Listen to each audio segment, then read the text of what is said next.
Hey everybody, welcome to Sound Bombing. I created this show for people who want to experience a radical, life-changing journey through the sounds of my diverse guests. I hope that each sound you hear on this show will strengthen your faith, encourage your dreams, and challenge you to awaken the greatness within you. Drop the bomb. Drop the bomb. We're gonna drop the bomb. Drop the bomb. We're gonna drop the bomb. Drop the bomb. We come to drop the bomb. Drop the bomb. This is a journey into sound. A journey which along the way will bring to you new color, new dimension, new values, and a new experience.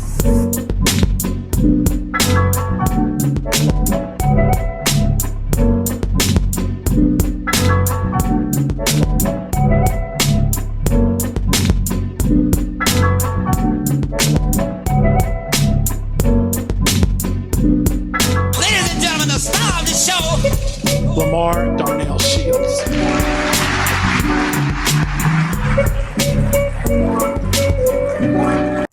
Serious illness, deep grief, dramatic changes in our circumstances at work or in the family often cause us to re-examine or examine the great question in life, which are present whether we are consciously aware of it or not.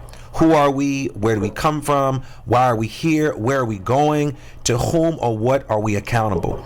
These questions about the meaning of life may answer them from a philosophical or spiritual perspective. We may live our entire lives without facing them, but often in the face of a difficult illness, loss, or sense of our aging, they have new urgency. It can be comforting to address them together. So I invited my good friend Maurissa Stone Bass in the Bomb Shelter to help me unpack some of these deep questions. You might ask, who is she? She is beyond being dope, beyond being a mama. She is a social artrepreneur, a change strategist, management consultant, facilitator, motivational speaker, executive coach, and community development professional through Iona Concepts, Inc., the company she founded in 1995. She directs The Living Well, a center for social and economic vibrancy. The Living Well operates as a cooperative of community practitioners and agents of change, using a cooperative open system modeled to address social determinants of health by using race, equity, diversity, and inclusion framework to engage underserved community residents.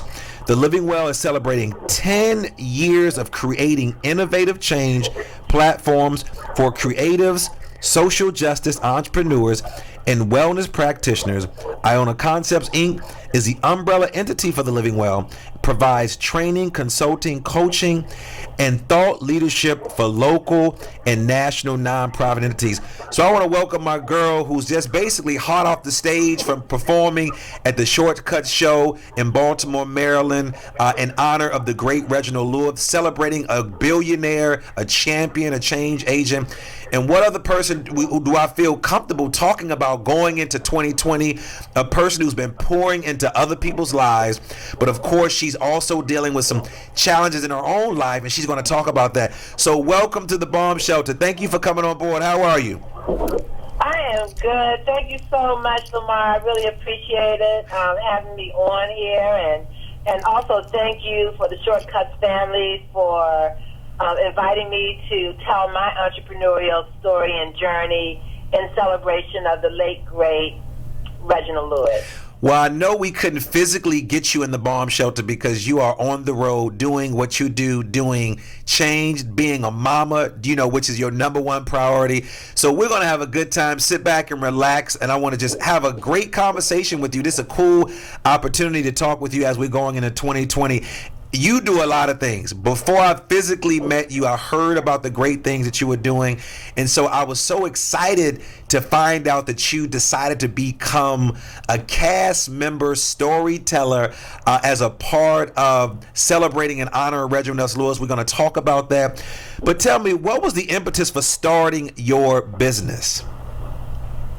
Well, in most cases, people like myself that are starting businesses that have to do with what we call social entrepreneurship. It really starts with trying to address a painful problem. And for me, I've worked, many years doing nonprofit management consulting. And I started my consultancy like in the early 1990s when I was working on a state systems change project at the University of Maryland. And so one of the things that I recognized, and I would go in to do organizational development work with nonprofits, is that I felt like back in the day, and even to this day, that oftentimes social mission organizations really don't have, let's just say, ownership over the quality of services that they're providing to the constituencies, as well as those individuals who are working in nonprofits that may not always have resources or budgets for training and capacity building and professional development. And I felt like we need to take more ownership, and not only the quality of service that we're providing to those who are in need, we need to take more ownership in how we are being the CEO of ourselves, right? We are the CEO of ourselves, and I can't tell you how often I meet with, staff members or I'm coaching, and people say to me, well, my organization, they don't provide resources for training and professional development. And I always say, listen, there's never been a time in my career that, I was on a hiring committee that someone asked the question, so did your employee provide you with training? No, your resume is on you. And so the painful problem that I felt was necessary to start the Living Well was a result of my work in nonprofit management, is that we need a place, a space for Black people specifically where they can come and heal from generational trauma. There are a place where we can celebrate milestones, a place where we could learn. So we say that the Living Well Center for Social and Economic Vibrancy is devoted to soulful expression, conscious expansion, and optimal wellness. And so I was very interested in looking at how we could create an alternative to the traditional nonprofit model, if you will, or community organization. And so, I started by thinking about, what the future organization looks like. So for me, the future organization looks like open teams of teams working on that have a symbiotic relationship, working on a common mission and purpose, right? So that's the future organization. So I felt like, as Black people, we need to have safe space, not where we can empower each other, but where we can seize power. And so it came from, I would like to say, from the response from my funding colleagues when I was working for a funder, a community development funder. I would see sometimes how, Black-led organizations would get a little sideways shade. I worked at a university as a director of faculty and staff training, and I saw where blue-collar workers primarily, the only time they got to go to training was when they didn't meet expectations on their performance review. It was training was a form of discipline. And so I'm thinking, we are, in what century, and we are still really penalizing people. There's not really many places that Black people can go where they're not impacted by identity politics. And so the Living Well Center was a response of, all of these factors that, impact our quality of life. I remember being on a job, and it was so very stressful. I felt like during my commute from Baltimore to College Park that I used to feel that I couldn't even breathe, right? And it was just a stressful, toxic work dynamic where many of us go to work and we find ourselves in toxic work environments. And so how do we heal ourselves?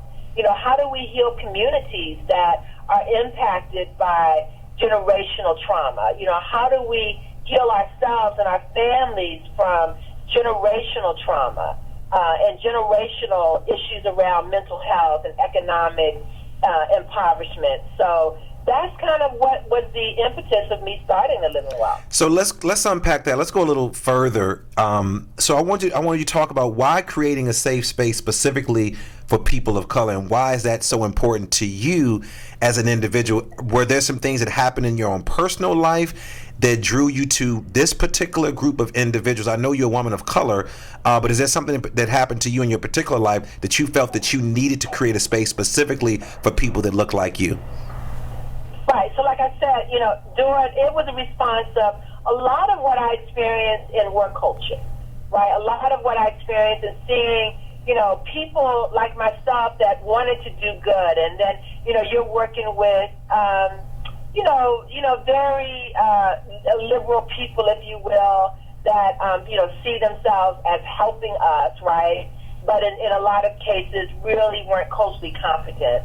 I found myself, working alongside of colleagues that I felt like, they were just safe and being quiet about some of the, undermining social norms within organizations, right? And so I felt like personally, if we had our own space, that we could create solutions for us by us. If we could have a safe space where we could come together with like-minded people, right, that would help build our own businesses and services and provide what I call thought leadership to one another, it would be a healthy and an alternative proposition, if you will, from traditional models of education and traditional models of social entrepreneurship. It's interesting. While I'm listening to you talk, I think of the great author, writer, prolific writer and speaker, the great James Baldwin said, to be a Negro in this country and to be relatively conscious is to be in a rage almost all the time. People of color are constantly enraged. Are you seeing that with the people that you come in contact with, as we tend to think about the comment of James Baldwin? Because I remember also reading another article about an organization I think it's called Black Girls Pilates, and they asked her the question, so why do black people need safe spaces? And her response was, because we deserve it. Not only do we deserve it, but how many places can you go and have a meeting and people are very honest? For us, for those of us who worked in quote unquote professional environments, right? We know how to code switch and we know how to speak safe. We know that we're only going to be so much honest verbally, or that there's retribution. I remember, at my last job, if you will, I remember calling out some practices and some policies that I felt like undermined black people. And I remember after doing that, I felt like the powers that be were no longer interested in me using my higher order skills. I felt like they were determined to undermine my inner authority. Do you believe that being with others who've shared some of the same painful experiences is helpful to healing? Yes, I do. But I think that, from my approach from the Living Well, I think that we haven't focused so much on our painful experiences. We've been focusing on the painful problems that underlie those experiences, right? So those things that we call structural determinants of health. Like I said in my shortcuts talk, Baltimore City is not unique in how they use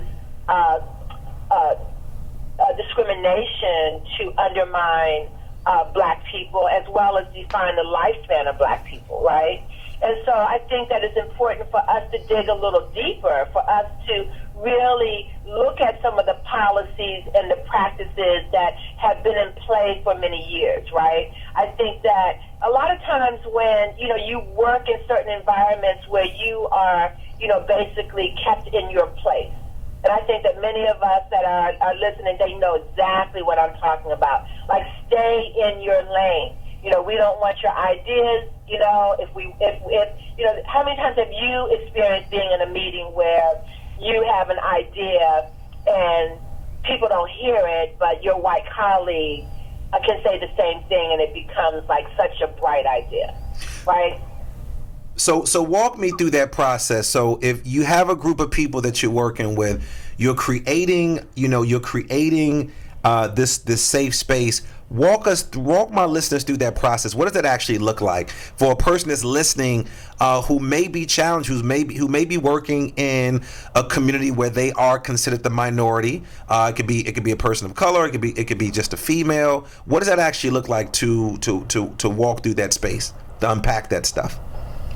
I mean, I guess it depends on what specifically you're talking about. So we make sure that we employ at the Living Well what we call healing technologies.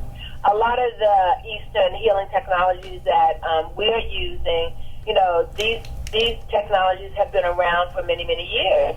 In the East, when someone gets sick, oftentimes the healing practitioner will say, "We want you to go and practice Tai Chi," right? When I was working in a very toxic environment, I was very stressed out. I started really developing anxiety. I would have anxiety attacks when I was driving, and I started taking Tai Chi at the Living Well. And during that process, I learned how to breathe. And I learned how important breathing was for, my ability to manage the anxiety that I was experiencing, right? And so we've also incorporated the tool of mindfulness in our meetings, and also the consulting that I've been doing with organizations. I've introduced the business case for mindfulness, for having organizations start off meetings with setting intentions and breathing, right, and clearing the headspace. And it is, evidence-based that, people become more productive, they can think more creatively, right, and that people, leave away with a sense of well-being. There's oftentimes when we are in meetings, and sometimes meetings are very stressful. I always say in my coaching work with organizations, in order for a team or a work group to be effective, three things need to be in place. One is task control.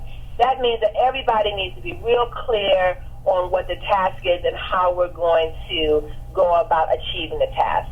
The second is inclusion. People need to feel and be included. And so those are not necessarily the same thing. But finally, the energy in the room. It needs to be, we need to pay attention to the energy in the room. Oftentimes when you go to a meeting, the energy in the meeting is very stressful. Like you could cut the tension with a butter knife, so we say. And so, what does that energy look like? And how do we address that energy? Usually it's the elephant in the room. We never address the energy, and it impacts the effectiveness of the meeting. I always say when trust is high, communication is high. When trust is low, communication is low. So the Living Well, we've been able to create a culture of trust where people can communicate openly, without fear, right? They can say what they feel and what they mean without feeling like there's someone that's in the room that they're going to have fear of something happening because they spoke truth to power. So it's interesting. I have sort of a different approach when I do my work around equity in schools and school districts and organizations. When I come into spaces, because it always drove me crazy, I just want to know where you are with this. I hate when people come in and say this is a safe space. I'm like, homeboy, I just met you. How you say this is a safe space? I just met you like 20 seconds ago. So I sort of move away from that concept, and I say this is not a safe space. This is a courageous space, because it's courageous to hear you, Maurissa, to say that I dealt with this as a kid. It's courageous for you to say, 2 years ago I dealt with that. When we talk about safe spaces, I think people become confused with what that means, because again, there's some people I don't feel safe around. Law enforcement, because of history. There's some people, clergy, I don't feel safe around. There's some of my cousins who are alcoholic and drug abusers that I don't feel safe around. But I can be courageous in those spaces. Can you sort of differentiate between the two of those, if you will? So you're saying, when I say safe space, I'm talking about at the Living Well. Okay. I'm not talking about other spaces. At the Living Well, we created safe space, right? So it's people doing businesses and processes and providing services that look like us, that are people who that have the same experiences that we have, and that they're very conscious about, the work that is for our healing and it's for our celebration. So very different if, you like you said, when you walk into a space that is not of us, it is a courageous space. Yeah, because I think people throw that around like, oh, this is safe coming. No, it's really not, because a lot of the stuff I haven't even shared with my own family members, and you want me to open up to you when I just met you. So I do when I have those conversations, I do say to people, yeah, this is, it's really, you think about it, Maurissa, you got to be courageous to really admit the pain and trauma. We're talking years and years in pain and trauma. We're not even talking about within our own family. We're talking about what we call this inherited trauma. This trauma, there's a great book out, I call it, the name of the book is called It Didn't Start With You. And it talks about inherited trauma. It talks about the trauma that individuals inherited, sort of like the DNA. Like you look at your daughter, there's some DNA. Can you talk about some of the inherited trauma that you believe that's really, really holding black and brown people down across the country with the people that you actually come in contact with? Right. So, right now we have a men's group that's facilitated by Dr. Henry Gregory, who's our trusted advisor. Great facilitator. And Dr. Bridal Pearson, who was our sensei, and also he's one of our thought leaders. And so they have a group that is a men's group. It's called Breaking Free. It's a healing group for men, for black men only, and where they get together in their safe space, and they are, talking about, like Dr. Gregory says, they begin within. They're talking from the inside out. And so I think that black men in our community, are, a group of people that, have generational trauma that they haven't dealt with, right? Because in our society and our community, mental health is just becoming a thing that's been okay, right, to do. So addressing mental health. So that's like one example. We have, we're known for doing talkbacks and healing circles, around issues around race, diversity, equity, and inclusion.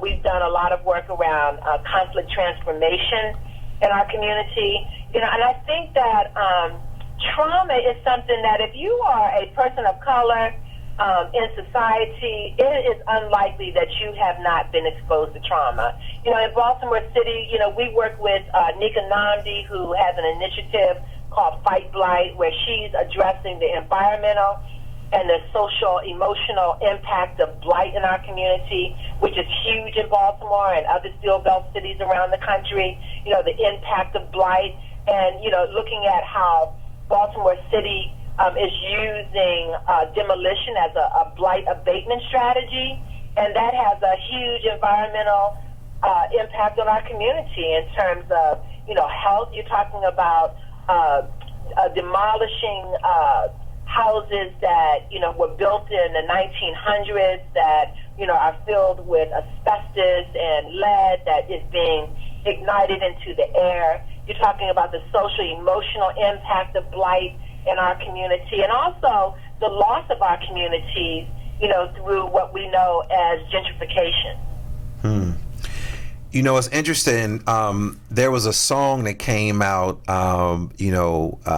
with the comedian and the hip hop artist Snoop called "Living My Best Life." And it was a song that people were like coming out to, speakers and facilitators, and dancing to. And there's sort of a message behind that. What do you think is keeping people from living their best life? Well, we got a lot of things that people from living their best life. Economics, is one factor. People are overwhelmed. You've got, families that are struggling. You've got, people who are taught that, just to be on this grind. And, one of my mentors, her name is Dr. Kim Richards. She's the executive director of the People's Institute for Survival and Beyond, and has done a lot of training in the city around undoing racism. And her and I were talking one day about, our whole sense of being valuable is being busy, right? And where does that come from? There's oftentimes women like myself. I used to do a a women's accountability group for many years, and most of the women, were very successful black women.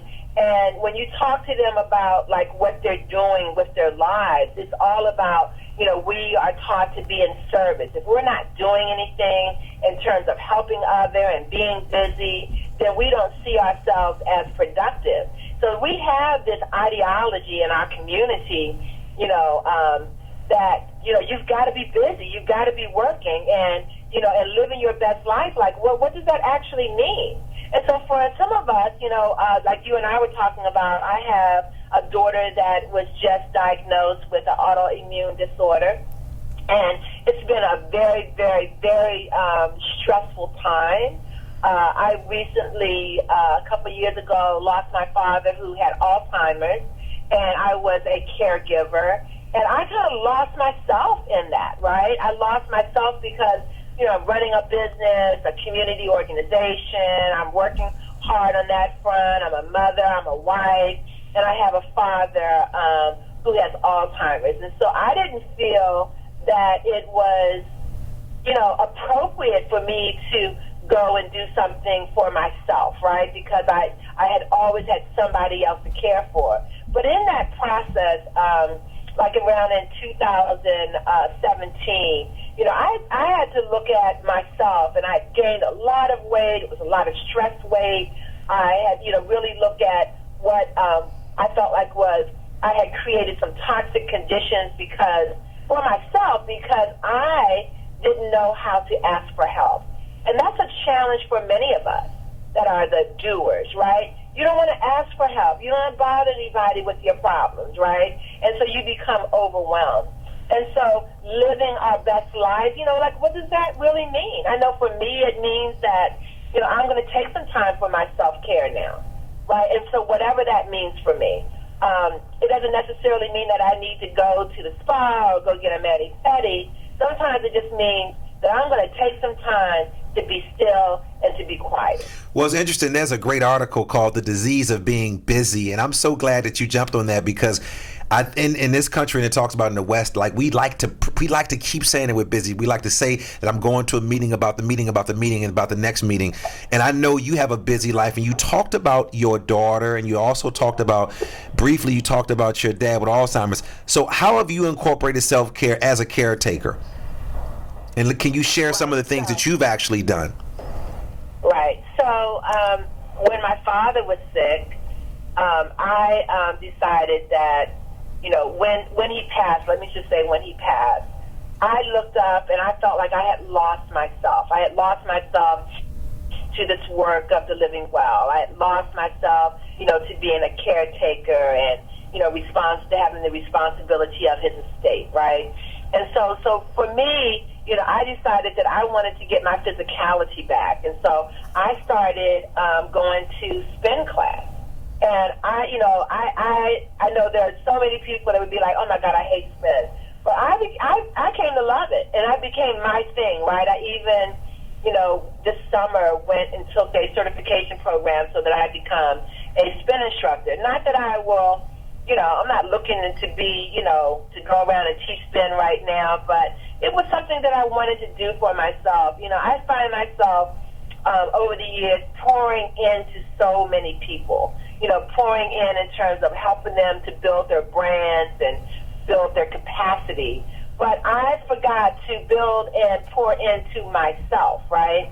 And so I've been spending time on doing just that. So, taking courses and reading up on stuff that, I used to do professionally. I used to, have a daily journal where, I had specific times for specific things. And, when you become a mother and you become a wife and you become a caretaker, you kind of get away from that, right?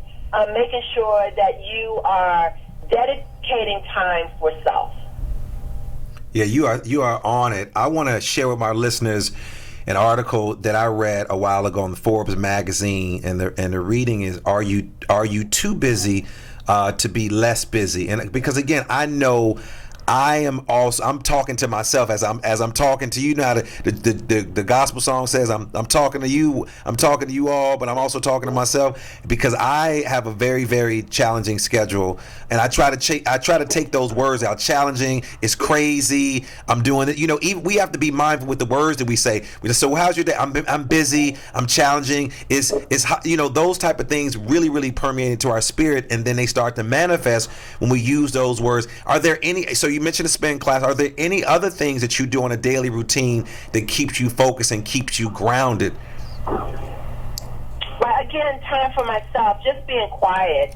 I sometimes I have a long commute to work, and so people say, "Oh, do you listen to audiobooks?" And I say, I turn the radio off, I turn the music off, and I listen to myself. I literally listen to myself. I use that time to think, to organize my life, to kind of hear myself. Because sometimes we don't hear ourselves. We always got some type of background noise going on, whether it be the TV, the radio. It's always some type of chatter. And so how often do we actually spend time in quiet? It's interesting you would say that because... No, go ahead. Finish your statement. No, go ahead. Because it's funny you would say that because I always tell people, keep TVs out of your bedroom. When you're having company, there should be a room where the TV is, because a lot of times we use the TV as a backdrop instead of having conversations. I look at social media with kids. You walk into a room, we were teenagers, you walk into a room, you hear a whole lot of chatter going on. I walk into a room during a holiday at my family's, I know it's like 80 teenagers back there. I'm like, why is it so quiet? Are they taking a test or something? Everybody's on their device. So it's important to put those devices down, to also take time for yourself. You're hearing that from Maurissa, who's pouring into people. So again, if you hear her saying that, someone who's constantly pouring into people, whose dad who transitioned from Alzheimer's, whose daughter who's dealing with her own illness, and I want to talk about that. So facing a serious illness is a wake-up call. Recognize that life is finite, reminds us to pay attention and make living, giving choices. What is most important to you at this moment in time as you're dealing with this illness with your daughter? Right. So let me just give the listeners some background. So in October, my daughter, who is, plays sports, is a basketball player, played on a team, played the sousaphone and a marching band, came home and was sick and became progressively ill. We couldn't figure out what was wrong with her. And so in October, it took us to Thanksgiving to get a diagnosis of lupus. My daughter is still hospitalized, and so I found myself literally in what I call white water. And so I had just recently started a new gig for myself, and so, just to kind of pivot a little bit, I've been doing A Living Well for 10 years, and I think that, I was able to implement a innovative model for community engagement and economic and social vibrancy, if you will.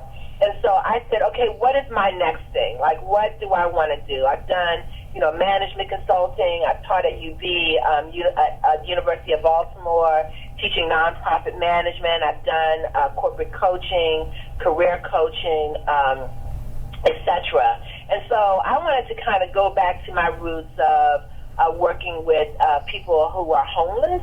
And I think that one of the, what we call just a silent epidemic is youth that are homeless.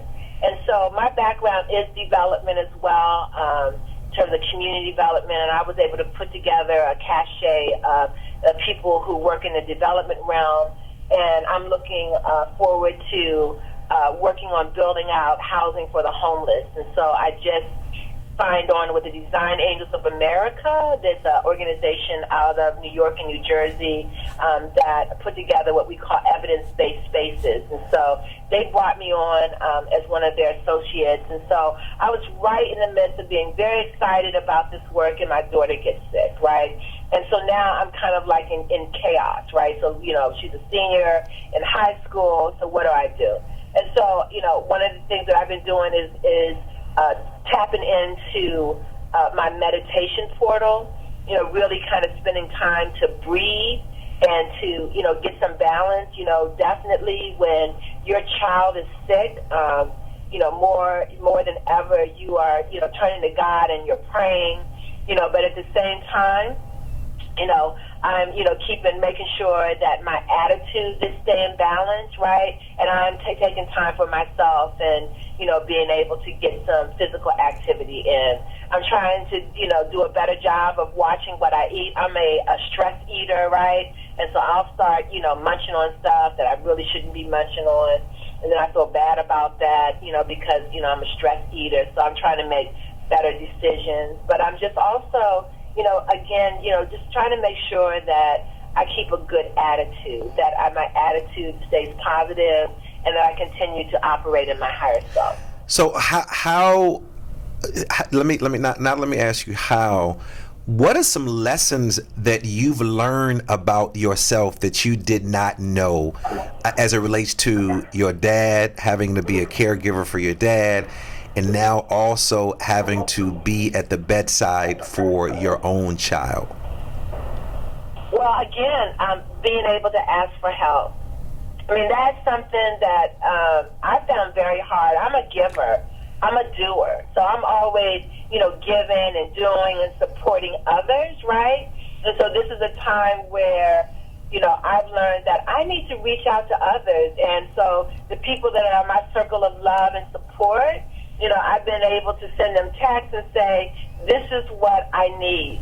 And people have just been amazing in responding to that. Where before I would have just kind of been like, well, I got this. I'm going to be able to do this and I'm going to be able to do that, by myself. But now I'm actually learning that you've got to be able to ask for help. It is so important. And so why do you think the average person struggles with asking for help? Because just like you said, we're socialized to be doers, especially in our community, especially women.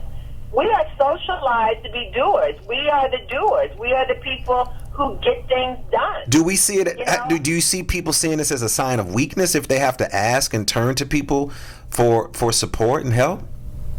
I think it's intrinsic. I said, when after my father died, I said, I'm taking off my Wonder Woman bridle. I'm taking it off. I'm putting this thing down. Done. I am done, and I feel so much better.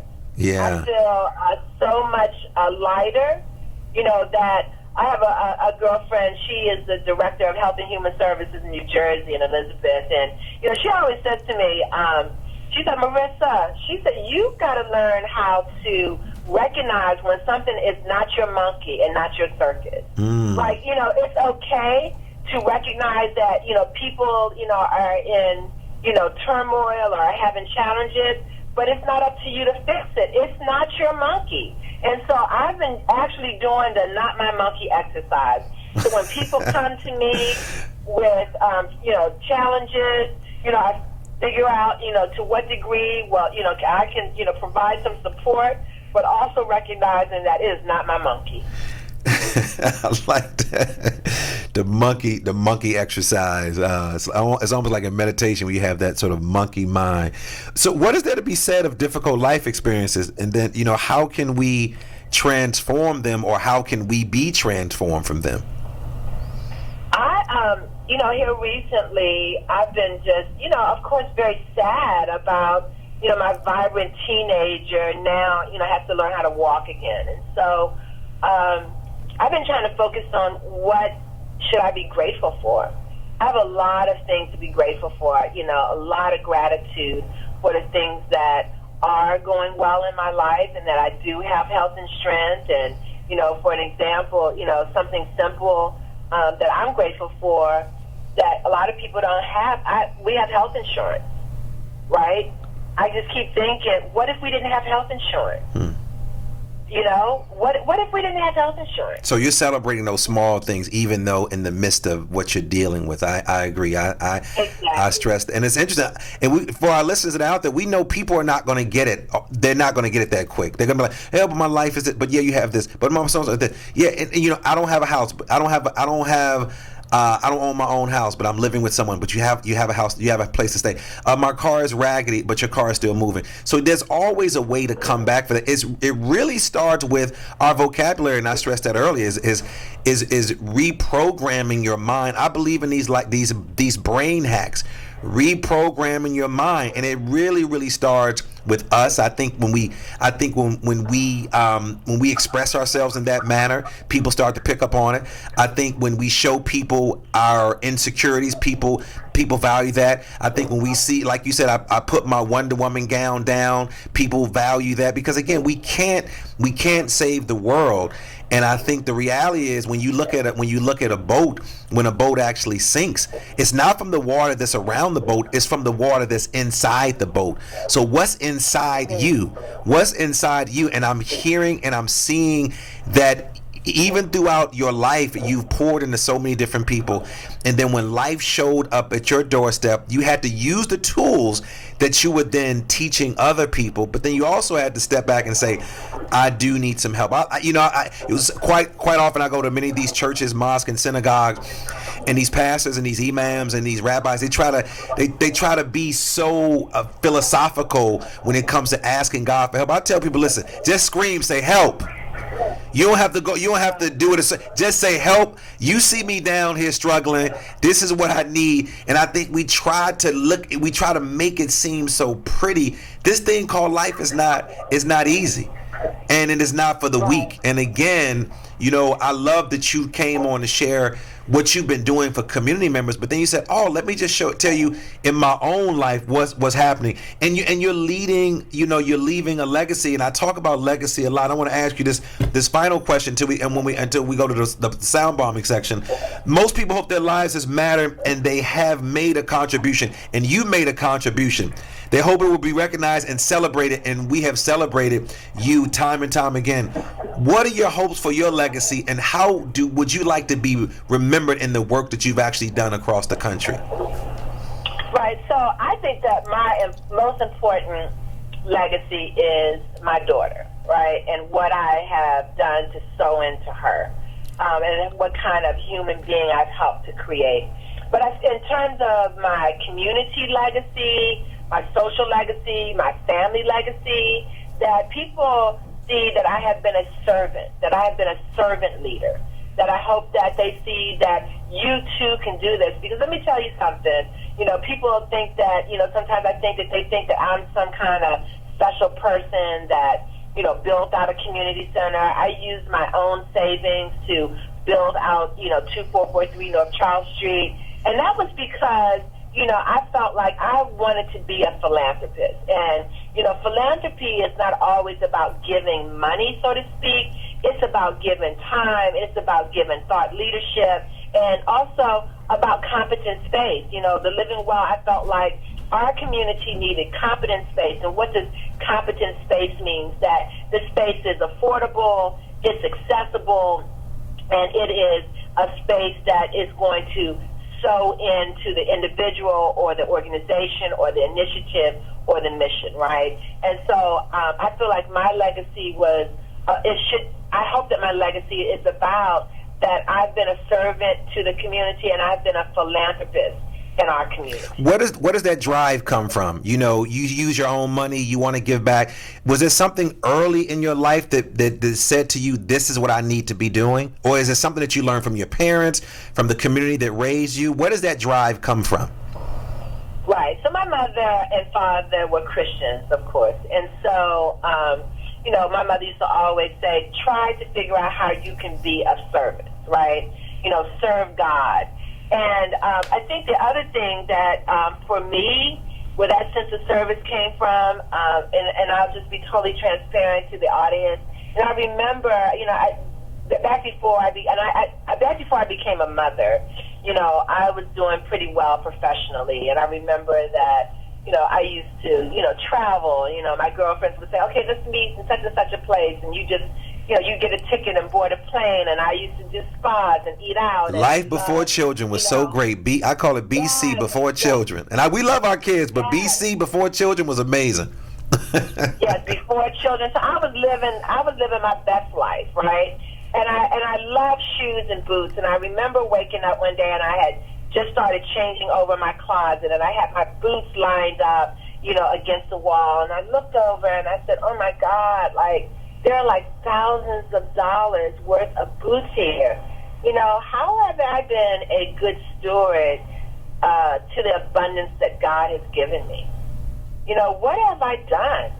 And so I really started feeling ashamed of what I had done, shopping, eating out, traveling. And not to say that stuff is bad, because I worked hard and I certainly felt like I deserved my lifestyle, but I felt like I could have been a better steward of my abundance. And that is one of the things that propelled me. And then I also started seeing how, the racial policies that are actually still in the books today, in communities, the redlining, the desegregation, how it really unraveled the social fabric and the social capital of our community. And I wanted to be a part of a mechanism to bring that social fabric back together, so that we could, create spaces where we could support one another economically and socially. And so that was for me, the painful problem that, was the ultimate impetus for me starting the Living Well. Well, that is a great way to wrap up right before we get to the Super Bomb questions. How can our listeners get in contact with you? I can be reached at Maurissa, Maurissa, at livewellbemore.com, and that's all spelled out, livewellbemore.com. I can also be reached via phone. I know that we are in a text, environment, but the best way for people to have a conversation is really to pick up the phone and talk. And the Living Well number is 410-212-5953. That is 410-212-5953. And so I welcome, to talk to people that, want to do some visioning. I have a session that I do individually, and I can do it collectively. I've done it with families. I've done it with organizations. I've done it with our own organization. It's called Vision Forward. And so if you want to have a Vision Forward session with your girlfriends or with your family, I think it's really powerful to do kind of a visioning workshop, not only for yourself, but with others that, that are part of your ecosystem. My life came out of a vision, and I'm going to be honest with you. I tell people all the time, I literally used to visualize the Living Well. It wasn't called the Living Well. It wasn't the Living Well, but I knew that I wanted to create space. And I used to sit in meetings, and I used to daydream about what my day would look like, what I would have on, what I would do during the day. I would open up the facility. I would have a yoga class. I would participate in a marketing meeting. I would, So I literally played this tape over and over and over again, and and God, it manifested. So, I want to say to people, it's important to vision. I know we're moving into 2020, and this is the best time, to get together with your girlfriends and with your family, your immediate family or your extended family, and have a vision session.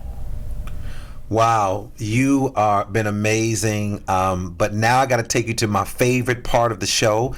It is called the Super Bomb questions.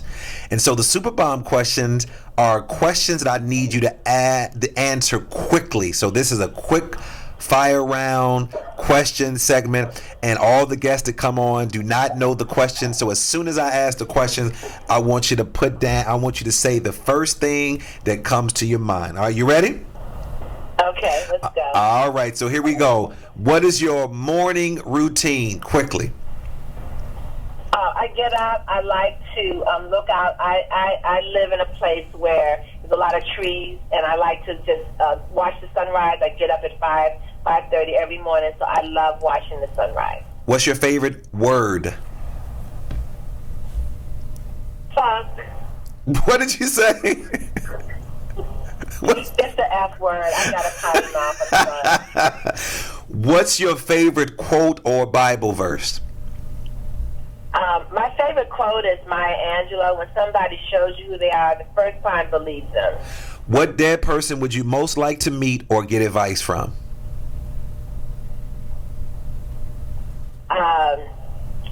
So, somebody that I haven't met already? Yes.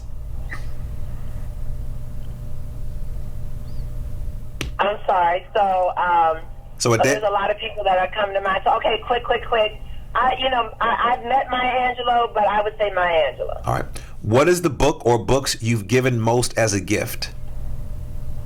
I've given The Alchemist as a gift, oh